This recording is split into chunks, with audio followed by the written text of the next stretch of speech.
If I had a dollar for every time Fortnite made a Marvel sellout season, I'd have $2. That isn't a lot, but it's weird that it's happened twice, right? Chapter 5's final season began on August 16th, 2024, when Doctor Doom pulled up from the Marvel Comics and started messing things up. His motivation? Who cares? It's Absolute Doom, baby, and it's fine.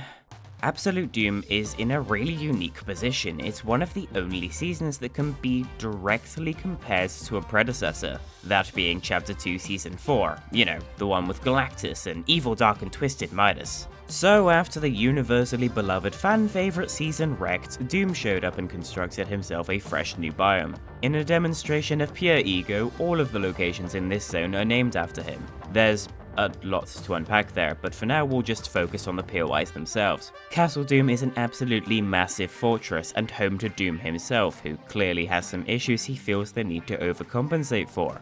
It's a well-designed POI, but I feel like they somewhat sacrificed the gameplay quality for how imposing it looks from the outside. Doom's courtyard replaces classy courts, and it's basically the same POI but worse. Some buildings have been removed and there really isn't anything added to make it a better drop spot. It's a shame because classy was one of my favourite spots on the Chapter 5 map, and they just took it out.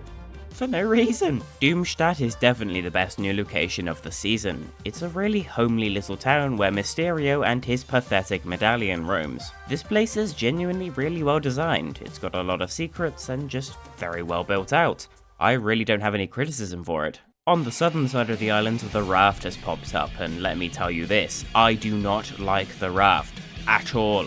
It's got a fairly decent layout, but that layout is not at all equipped to accommodate the insane traffic here. Every single match, half the lobby would hot drop the raft, and it was just a nightmare to be here. Yeah, overall, the map changes were a bit of a mixed bag for me. They removed a lot of my favourite spots, and while visually distinct, for the most part the new spots didn't have that much substance. But map changes don't make a season. The big thing is the loot pool additions, and this season did bring a few new guns. The Sovereign Shotgun is a lever action that fires slower but more accurately when aimed down sights. I think it would be cool if it got a damage buff too, but it's actually a really fun gimmick for a shotgun. Sadly, it was paired against the Gatekeeper, so it really never stood a chance. The Monarch pistol is what happens when you take the word aura and make it into a gun. That said, I couldn't help but miss my beloved modular hand cannon the whole time. Man, I loved that thing. Chapter 3's Striker Burst rifle made its grand return in a new modular variant. I actually really liked this gun. I didn't really like it in Chapter 3, but it was super fun to use here, both with or without a scope. And that can't be said for every Chapter 5 rifle.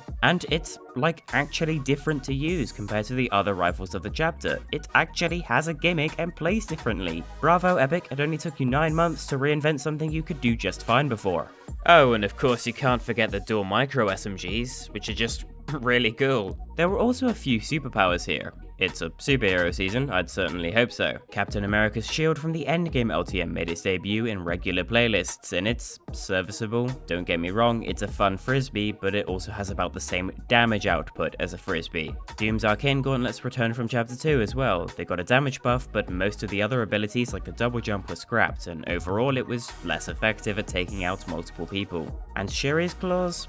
You deal more damage to someone by throwing sporks at them. By far the strongest Marvel items were the War Machine Mythics, which are basically just 5% of the US national military budget. So you've got the jetpack that had absolutely no risk associated with using it and is insanely easy to use, and an itemized Season X mech with an abundance of ammunition.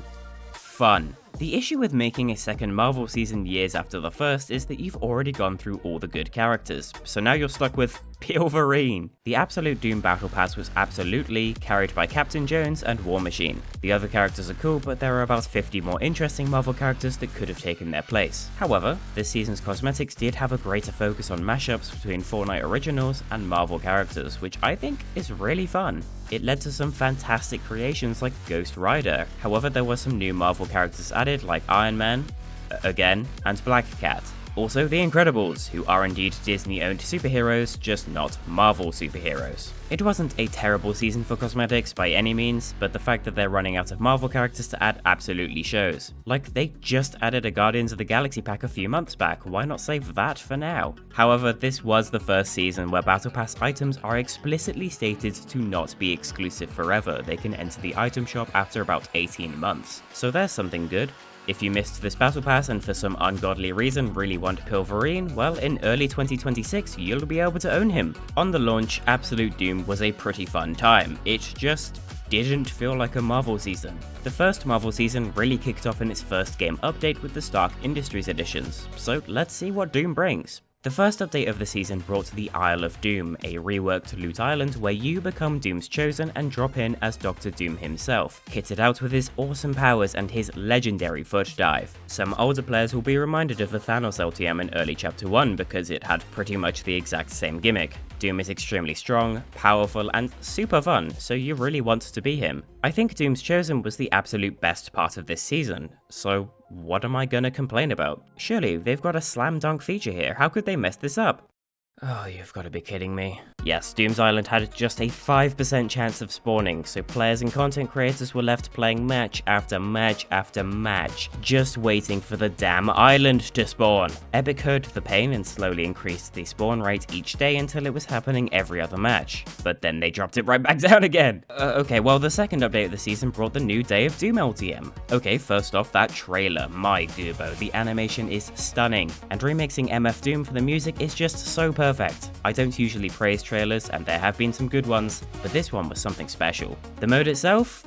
Not great. Day of Doom is a reskin of the Chapter 1 endgame mode, but kinda worse. This season the hero powers are much weaker and generally less fun to use, so Doom's side had a pretty hefty advantage. They took away the whole gathering and finding powers element in favor of pre-made loadouts, which honestly took away a whole layer of the mode. Now it's basically Team Rumble with Doom thrown in, rather than a unique LTM. Compare that to the Marvel Knockouts tournament modes of Chapter 2 and the difference is night and day. Chapter 2's LTMs had a lot of variation and different levels of play for casual or competitive players, and there were competitions to unlock new Marvel skins.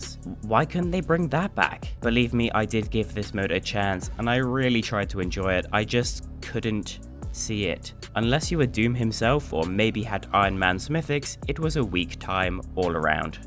Wait, Iron Man? Yep, Iron Man kits were added this update, descending from the heavens to bestow their mythical goodness upon us. Really, retreading old ground with this update, huh? The combat kit is basically the gauntlets and unibeam from Chapter 2 merged into one, with both made slightly worse. At least the gauntlets have a lock-on ability now, I guess, but the unibeam, what did they do to the unibeam? However, the flight kit was absolutely the most fun item of this season. This is easily one of the most fun items to control they've ever added. The controls are just really intuitive, and the animations for taking off and landing are really cool, plus it's just decent mobility. The Stark Rifle also came back. In Chapter 2, the Stark Rifle was a formidable item, certainly one of the best assault weapons to date. In Chapter 5, this is not the case. To put it bluntly, they ruined it. In fact, all they did was add a bullet drop to it. That one simple change made it completely unusable. Chapter 5's loot pool is full of fast-firing automatic weapons, and adding a gun balanced for slower, hit-scan weapons just means it cannot compete. Also, it fires lasers, so why would it have bullet drop?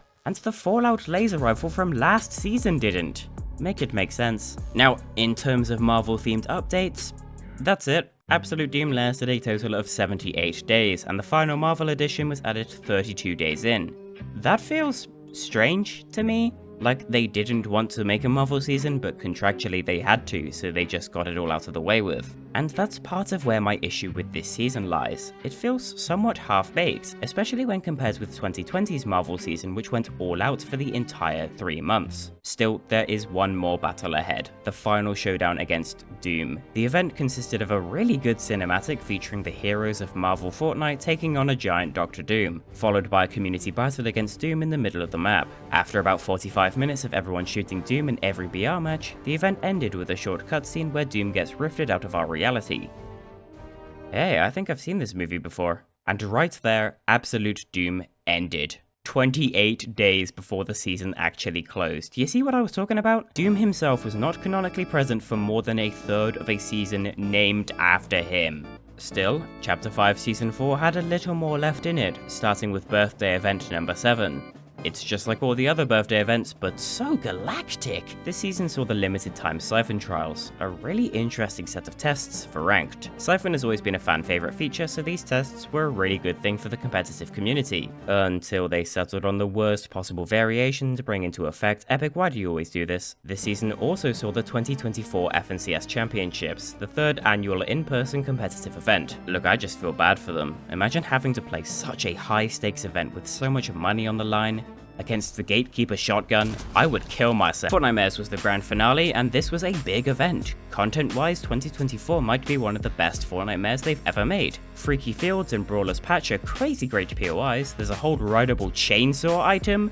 Boom Billies exist. You can do jigsaw challenges. Horde Rush is back. They added some great Halloween cosmetics. This is a good Fortnite Mares, but I didn't want to play it. I don't know if I can even explain why. Perhaps it was that, you know, insane itemized mech mythic drone striking me every match. Like, come on dude, Doom's gone. You can get voted now. I promise we won't miss you. But I just couldn't bring myself to play more than about 10 matches of this Fortnite Mares. Also, the hit reg on that chainsaw was really bad. In fact, it was generally just a really buggy item.